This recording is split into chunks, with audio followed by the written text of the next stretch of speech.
Mia woke before sunrise, her room bathed in pale light. She sat on the edge of her bed and held her phone. A new message had come from her old friend Sam, but it only showed a blue circle. It meant Sam was typing, but then the circle faded. Mia's heart sank. Sam had moved to another city 6 months ago. Since then, they had grown silent. Mia felt a deep ache in her chest. She missed Sam's laugh, their late-night talks, and the way they understood her without words. Today, she decided she could not feel this distance any longer. Mia opened her journal. She wrote down memories of Sam, the afternoon they built sandcastles by the lake, the time they got caught in a thunderstorm and ran for cover under a cafe awning, the long walk home through empty streets. She drew a picture of them standing side by side, looking up at the stars. As she sketched, her sadness felt gentler. Each memory was a small spark of light in her chest. She told herself that if she could remember these moments, maybe she could share them with Sam again. At school, Mia felt a hollow place inside her whenever she saw happy pairs of friends. She sat at lunch alone, tracing patterns on her tray. Her classmates chattered about weekend plans. She wanted to join in but could. Not until she reached out to Sam. During art class, she painted a canvas with half of a bright sun and half of a dark moon. It showed how her world felt split in two. She hid the painting in her locker, afraid someone would see her tears. Still, she felt pride for capturing her feelings in color. It was proof that she could express hope through her own hands. Evening, Mia stood in front of her bookshelf. She pulled out a long box of old letters from Sam. Each envelope had a familiar handwriting style. She opened the first one. Inside was a small pressed leaf from the park near Sam's old house. She remembered picking it together. Tears rolled down her cheeks. But as she read Sam's words, "I believe in you, always," her chest tightened with warmth. Mia folded the letter and held it close. She realized Sam had trusted her heart before. Now it was Mia's turn to show Sam that she believed in their friendship too. Mia spent the next day making a plan. She wanted to send Sam a care package. That would bridge the miles.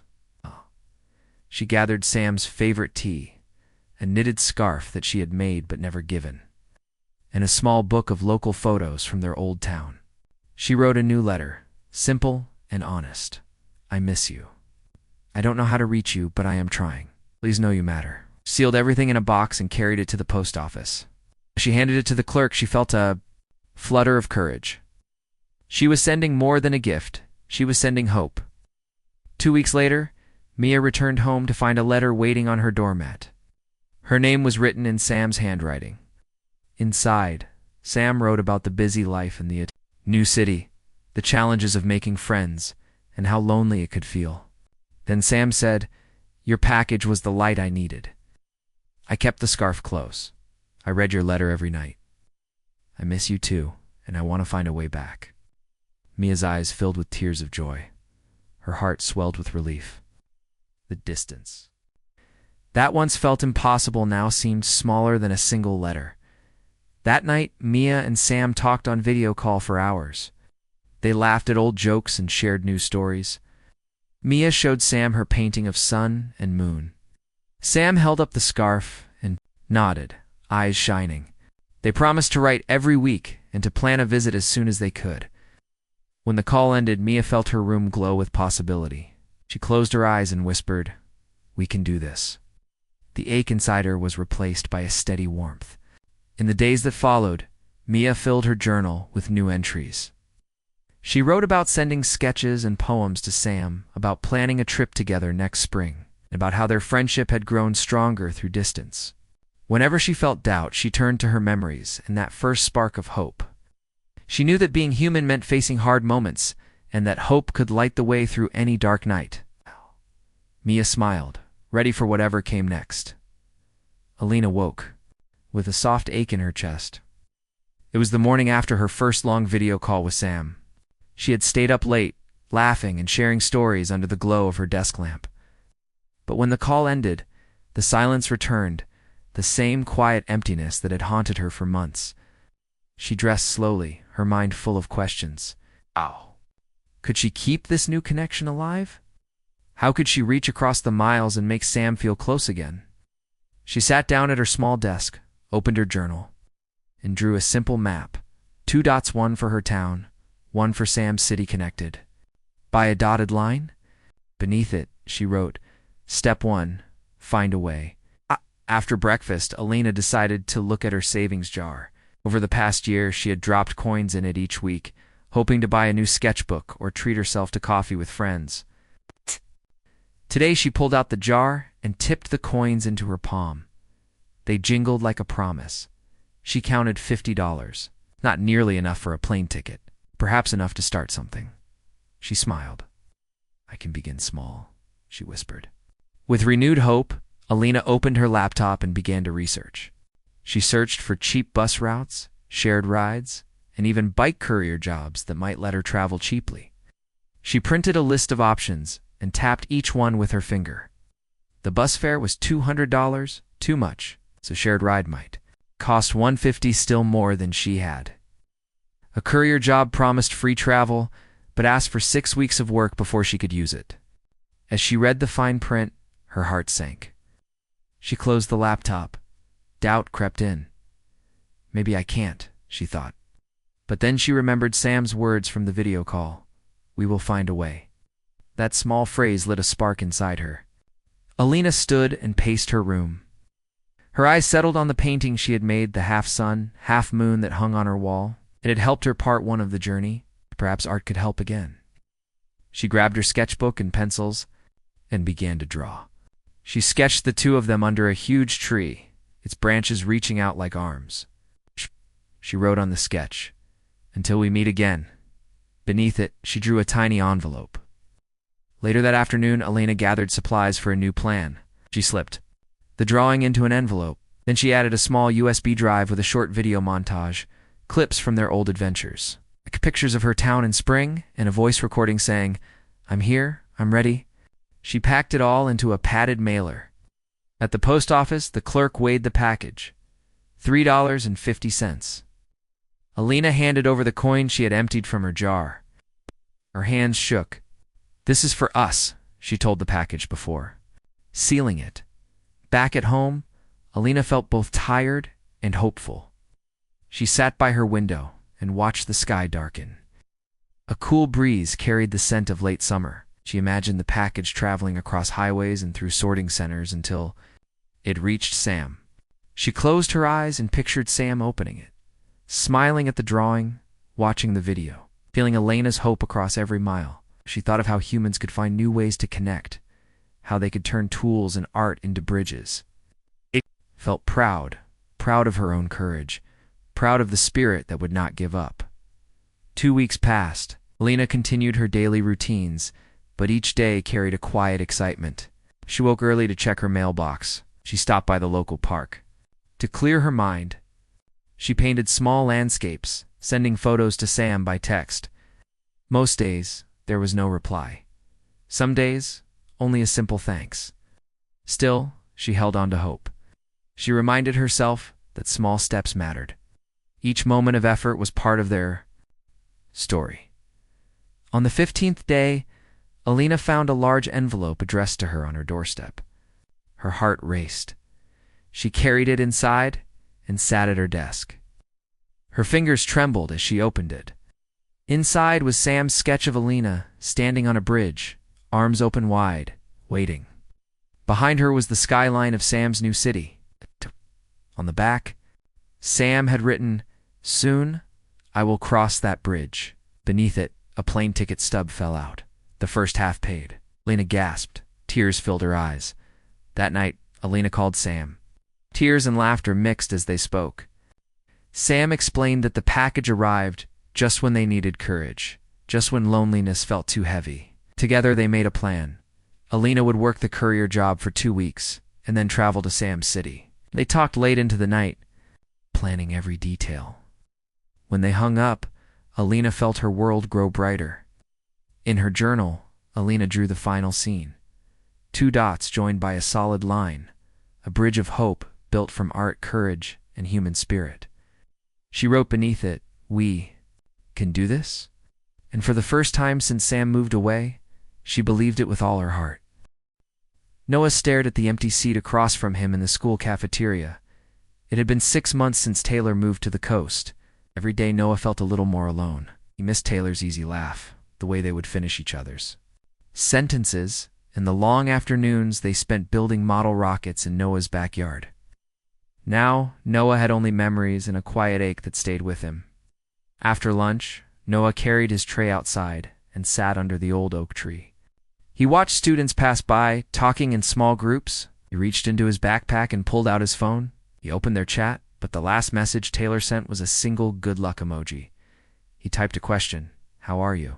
Right. Deleted it. He typed again, "Can we talk?" and deleted that too.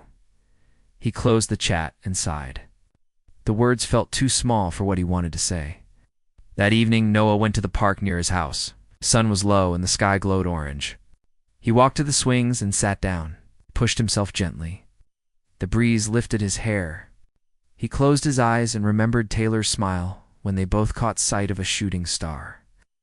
They had made a promise that night to always reach for the stars, no matter how far apart they might be. Noah took out his journal. He wrote a list of things he wanted Taylor to know. How he still waited for tomorrow's rocket test. How he still used the blue cap Taylor gave him. How he still missed their late-night talks. At the bottom, he wrote, "I do not know how to reach you, but I will try." Just writing it made his heart feel lighter. The next morning, Noah visited the town library. He found an atlas of bus routes.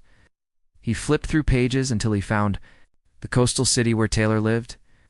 He marked the route with a red pen. 2 buses, 4 hours total. The fare was $50. Noah pulled out his wallet. He had saved $30 from odd jobs mowing lawns, counted them on the table. $20 more to go. On his walk home, Noah stopped at his neighbor's yard. Mr. Abadi was out front, tending to his rose bushes. Noah cleared his throat. "Hello, Mr. Abadi. Could you use help in the garden?" Mr. Abadi smiled. "Always, Noah. I have a new row of roses that need weeding." Noah spent the afternoon pulling weeds. At the end, Mr. Abadi handed him 2 $10 bills for your next adventure, he said. Noah thanked him with a bright grin. For the next 2 weeks, Noah balanced school and work. He walked dogs after class, helped next door with groceries, and offered to tutor younger students in math. Each night he dropped his earnings into a small tin he kept on his desk. Slowly, coins and bills added up. Noah felt proud. Each dollar was a step closer to Taylor. All the while, He wrote postcards. He filled them with drawings of his town sunrise over the lake, the museum where they once tried to skip stones, the old train station they dreamed of exploring. He left space to write a short note. "I miss you. I am coming soon." Stacked the postcards on his dresser, ready to mail once he had the fare. Finally, the day arrived when Noah counted exactly $50. His heart thumped as he tucked the money into his wallet. That afternoon, he boarded the first bus. He watched fields and small towns slip by. He thought of Taylor and wondered if Taylor would be waiting at the station. Doubt flickered. What if Taylor had forgotten him? What if the distance had changed?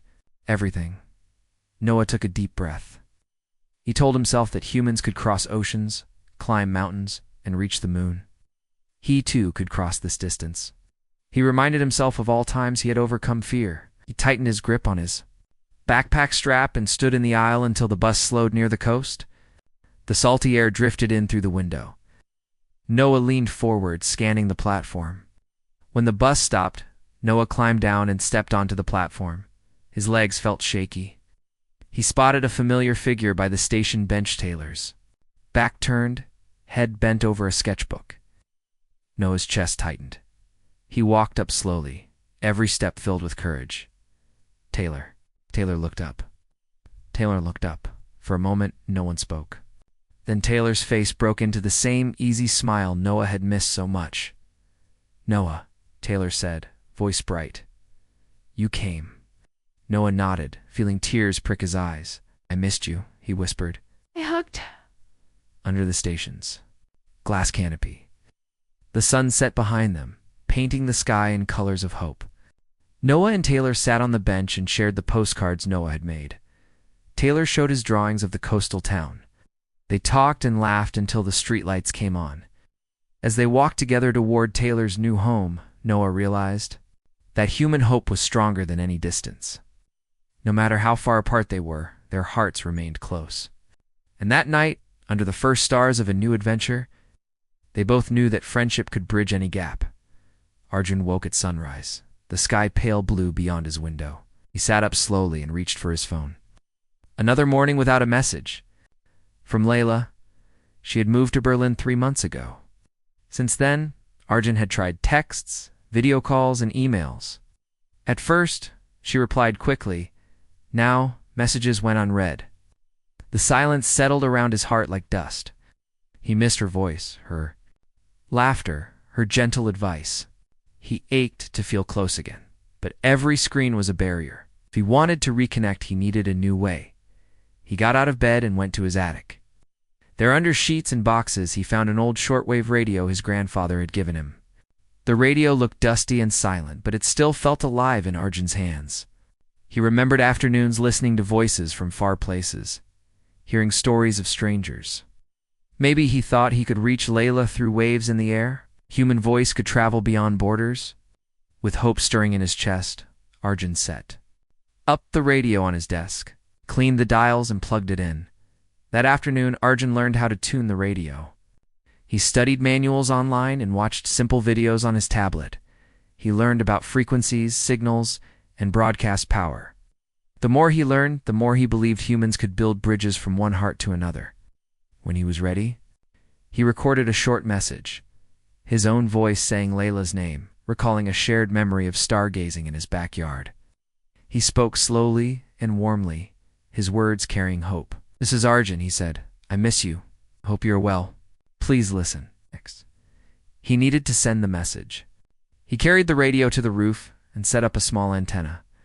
The wind rushed past him as he held the microphone. He pressed the transmit button and spoke into the static. The voice crackled out over the air. For a moment, nothing happened. A faint echo returned. Arjun's heart soared. He tried again, stronger. Each time, the sound became clearer. A neighbor watched curiously, but Arjun paid no mind. He was sending hope to someone he cared about. That was enough to fill him with strength. Far away, Layla sat by her window in Berlin, her room cool with morning light. She had almost forgotten how to smile. Her days were full of work and new faces, but none felt like home. Then she heard it, a voice from the radio. "This is Arjun," he said. Her heart jumped while she recognized the gentle tone. She pressed her hand to her chest. Memories flooded back. She turned the dial, hoping to hear his voice again. The radio crackled, and his message played a second time. Layla grabbed her own shortwave set and replied.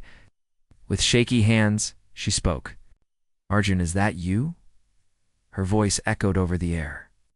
Arjun froze by his antenna, then laughed with relief. He answered, "Yes, it is me. I missed you." Their words crossed oceans in an instant. They talked about small things, the weather, a new cat, a recipe they used to share.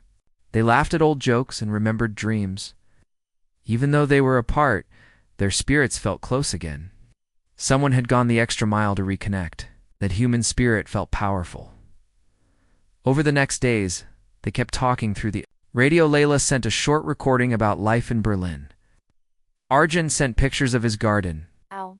They found a schedule for an online video call. Soon, technology and human spirit met. They saw each other's faces on a small screen. Both felt tears. Of joy, they promised to meet.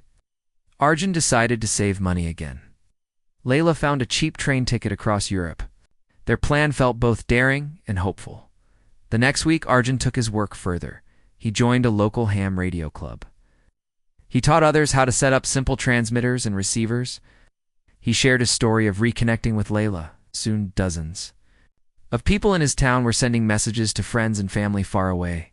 They found comfort in each voice. Arjun felt proud. His small act of hope had grown.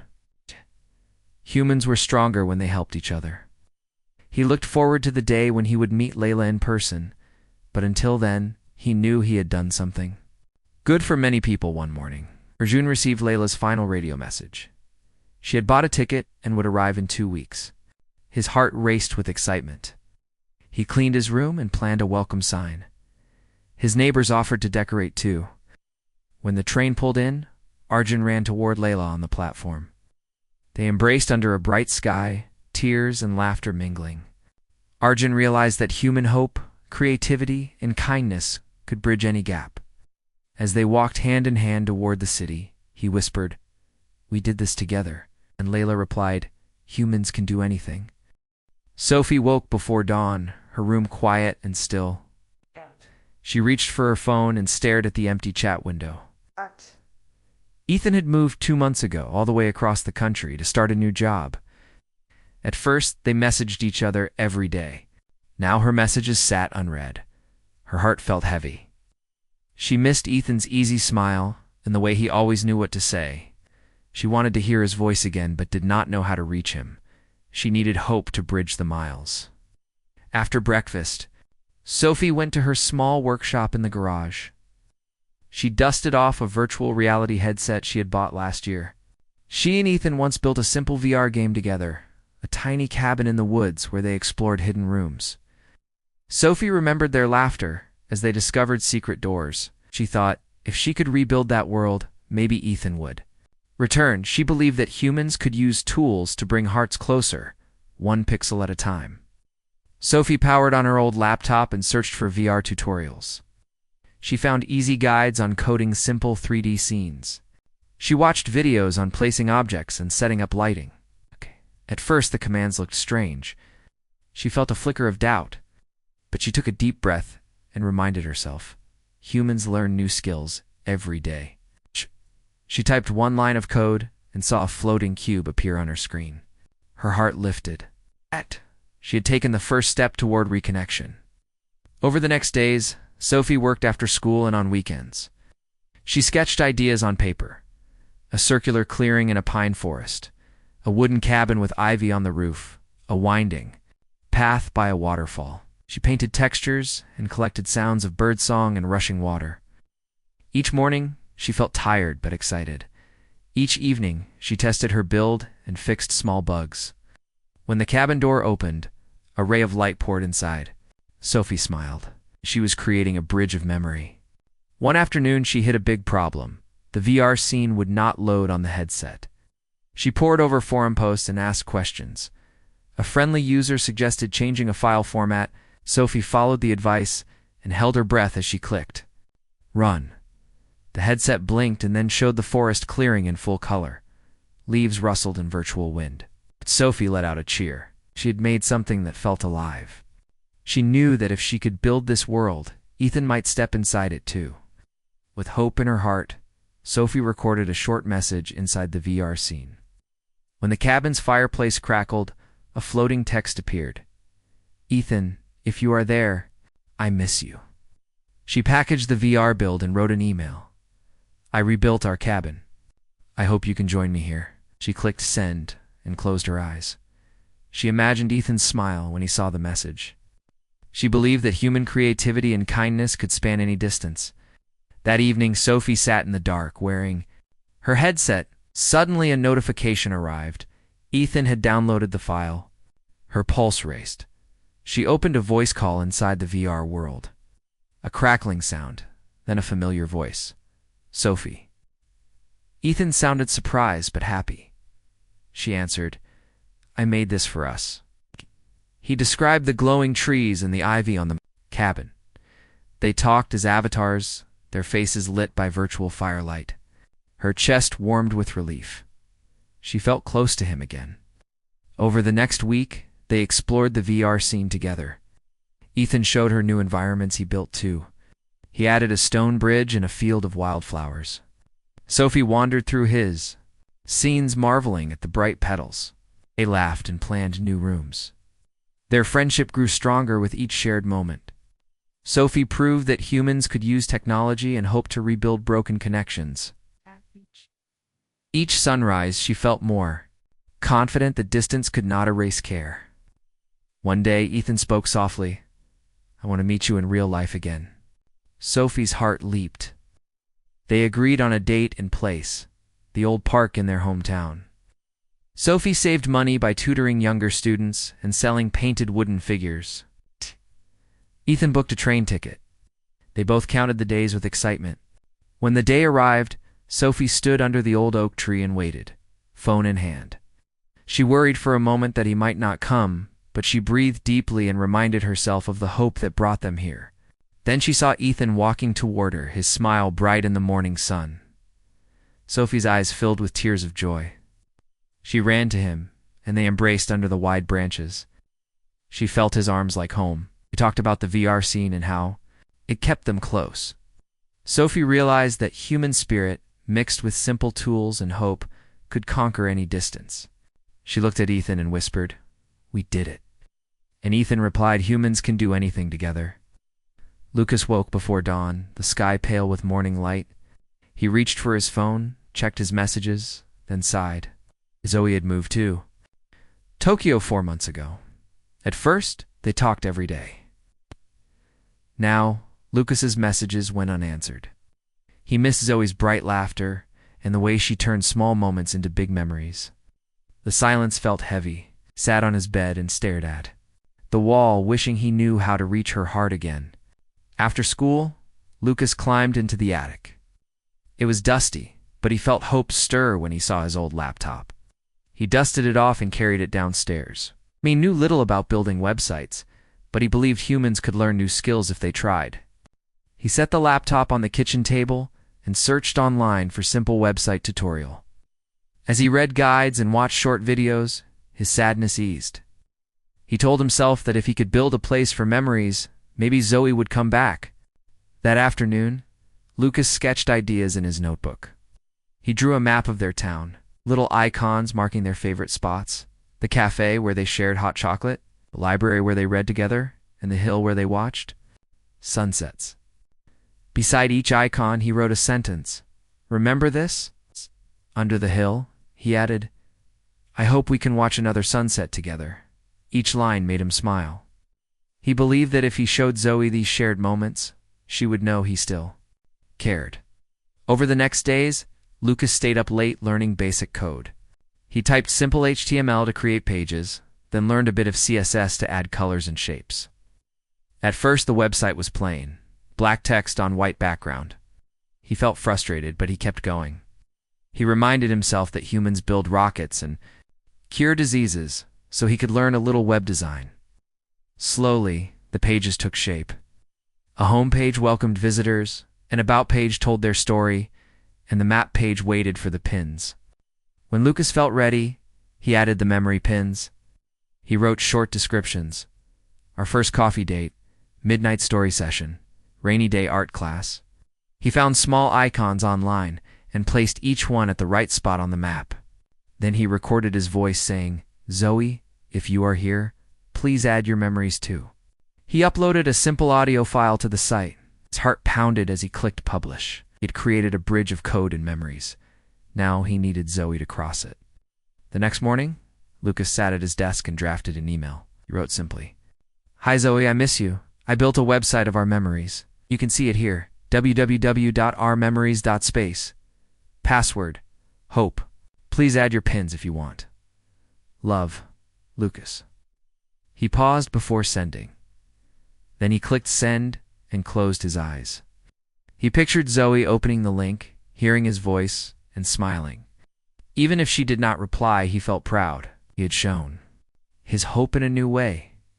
In Tokyo, Zoe woke with a quiet mind. She had felt lonely in a big city, missing home and Lucas's easy friendship. When she saw the email, her heart leaped.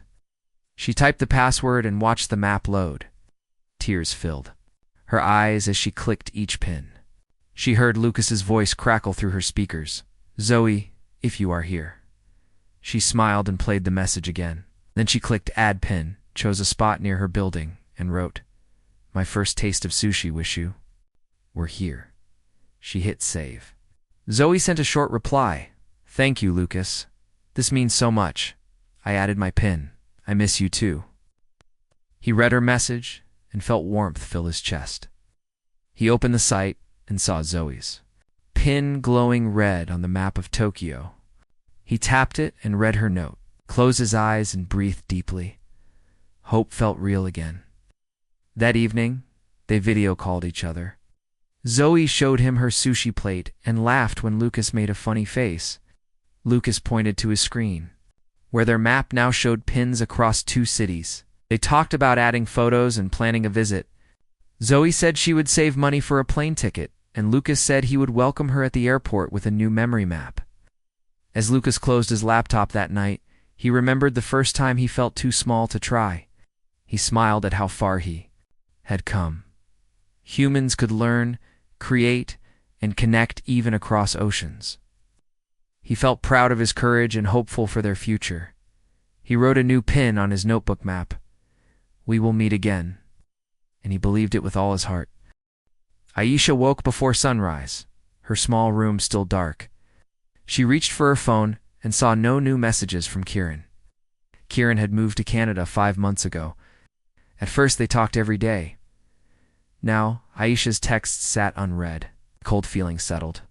In her chest, she missed Kieran's easy laughter and the long walks they shared. She wanted to feel close again, but did not know how. After breakfast, Aisha wandered to the little cafe where she and Kieran once drank hot cocoa. She sank into their favorite booth, tracing the scratches on the wooden table with her finger. Memories floated around her. Kieran's thoughtful questions, their shared sketches on napkins, the way they paused to watch rain slip down the window. Aisha sighed. The world felt wider without Kieran here. Looked out at empty chairs and wondered how to fill the space between them. As she paid for her drink, a thought sparked. Humans could build bridges with words and sounds, not only with stone and steel. Aisha remembered a podcast she had listened to last year, where people sent letters and stories to old friends. She could do the same. She could start a small audio series about their friendship. Maybe Kieran would hear her voice again and remember. Back home, Aisha cleared her desk and opened her laptop. She searched for simple podcast guide. She found free software for recording and editing. She watched a quick video on adding music and mixing voices. At first, the controls looked confusing. She pressed record and only heard her own breath. But she told herself that humans learn new skills all the time.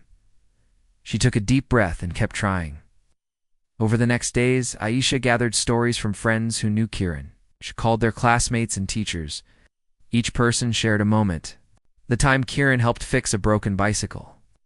The afternoon they all watched meteor showers together, and the silly jokes that filled the school halls.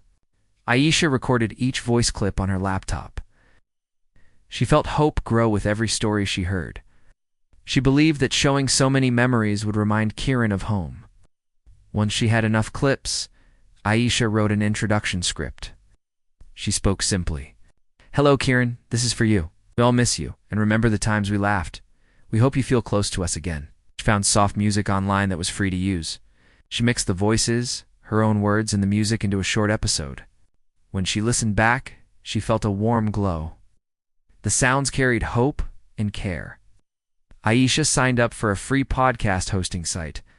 She uploaded her first episode and gave it a clear title, For Kieran from Home. She formatted the show notes, listing each friend's name and the dates of their memories. She clicked publish.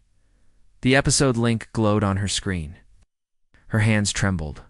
She copied the link and sent it in an email to Kieran's address. She wrote simply, "I hope this brings you home." That night, Aisha lay in bed and stared at the ceiling. She imagined Kieran listening across the ocean. She thought about how humans could reach each other through simple sounds. That thought soothed her. She fell asleep to the hum of the city, dreaming that her voice would cross the seas. 2 days later, a ping woke her, an email from Kieran. Her heart beat fast as she opened it. Kieran wrote, "Aisha, I heard it. Right at the cafe story. I remember every moment. Thank you for this gift. You make me feel at home." Aisha's eyes filled with tears. Her chest loosened.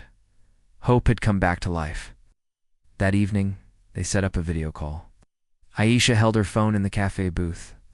Now lit by a single lamp, Aaron joined from a small apartment in Toronto. They both laughed at how ordinary the scene looked on their screens, but their voices closed the distance. They shared plans for a second episode, this time with Kieran's. New memories from Canada. They talked until the cafe closed. In the days after, Aisha saw more emails, downloads of her podcast, messages of thanks from classmates, realized her small project had brought many people together. Humans, she thought, could use simple tools, voices, memories, music too, light up the darkest distances. On a warm afternoon, Aisha wrote in her journal, "We are never truly apart." She closed the page and smiled. She knew that hope and human spirit had built a bridge strong enough to carry their friendship across any ocean.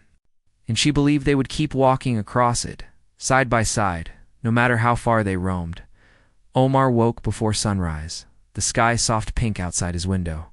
He reached for his phone, but saw only the time. No new message from Tara. Moved to Seattle 4 months ago. First they talked every day, but now his messages sat unread. His chest felt tight. He missed Tara's bright smile and gentle voice. He wanted to feel close again, but did not know how. He sighed and sat on the edge of his bed, thinking that humans can solve hard problems. Maybe he could find a new way. To reach her, he stood and looked at the sunrise, thinking that a new day held new chances. After breakfast, Omar put on his coat and walked to the community makerspace at the town library. He remembered a sign he saw, Open Maker Lab, Tuesdays and Thursdays. He had never used a 3D printer, but he believed humans could learn new skills. Inside, he found a small room filled with tools, printers, scanners, computers. The librarian greeted him and offered help. Omar told her about Tara and his wish to create something special. She nodded and agreed to teach him the basics. Omar felt a spark of excitement. Hope returned to his heart. He felt nervous but determined, told himself that every expert once started as a beginner. Over the next hour, Omar learned to scan small objects. He used a handheld scanner to capture shapes and save them on a USB drive. Then he watched simple guides on modeling software. He traced a coffee mug and a small wooden keychain. His first models looked rough, but each new try grew better. Omar felt proud of each step, he thought. Humans build bridges between stars, so I can build a bridge between hearts. He smiled at the idea. Next, he remembered the wooden bench, where he and Tara sat for hours. He decided to start with that memory. He remembered how Tara encouraged him when he felt stuck, and he smiled at that kindness. The librarian helped him set up the scanner by the courtyard bench outside the library. The bench had smooth wood and worn metal arms. Omar carefully moved the scanner along its edges to capture every detail. Back in the lab, he cleaned up the digital model on his screen. He added small touches, the carved initials they once made, and the faded paint on the metal. Then he prepared the printer and watched as layers piled up. With each click, hope grew stronger. When the first model emerged, cool and solid, he held it gently and whispered, "This is for you, Tara." Over the next days, Omar printed other models. A tiny coffee mug with Tara's favorite design, a little park statue they liked, and a small book they read together. He painted each one with care and wrote a short note on each. Remember this? He wrapped them in soft cloth and placed them in a small wooden box. Then he found an old envelope for his letter. "I miss you. I made these for us." His hands trembled with excitement as he sealed the package. At the post office, he dropped it into the mail slot and watched it go. The next days felt slow. Omar went to school, helped teammates, and studied for tests. But always, he checked his phone, hoping for news of the package. He reminded himself that patience was part of hope. Sometimes he worried that his gift would not reach her. But then he thought of all times humans had sent help across oceans. He wrote in his journal, "We can bridge any distance." He found comfort in small routines, making tea, walking in the park, drawing sketches of the models. Each time, his heart felt lighter. He believed that when Tara opened the box, she would feel his care. Hope lived in those simple acts. On a cool afternoon, Omar returned home to find an envelope on his doorstep. His name was written in Tara's flowing script. Inside was a simple card and a small model wrapped in tissue. He opened the card first. Tara wrote, "Omar, I received your models. Holding your bench in my hand brought me home. Miss you too. Here's a piece of my world." lifted the tissue to find a tiny 3D printed tree, one of his favorites from. The park tears filled his eyes as he held it close. That evening, Omar set up his laptop and played the USB drive Tara sent. On his screen, a video showed the tree model in Tara's new room in Seattle. Tara's voice spoke softly. "I printed this in my maker lab. Every time I look at it, I feel close to you." Omar felt warmth flood his chest, recorded a quick message in reply, and sent it back. "Tara, this means everything to me. I can't wait to see you." He knew that humans could learn, share, and build bridges of care. The distance between them felt smaller, and hope glowed in his heart. Omar closed his eyes and let the moment fill him with gratitude. He reached for his sketchbook and started drawing new ideas.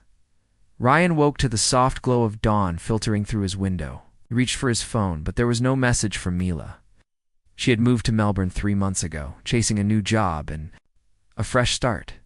At first, they had talked every day, sharing jokes and stories. Now his messages went unanswered. A hollow ache settled in his chest. He missed Mila's laugh and the way she saw magic in small things. He longed to reconnect but did not know how. He sat on the edge of his bed and whispered to himself, "Humans can solve hard problems. I need to find a way."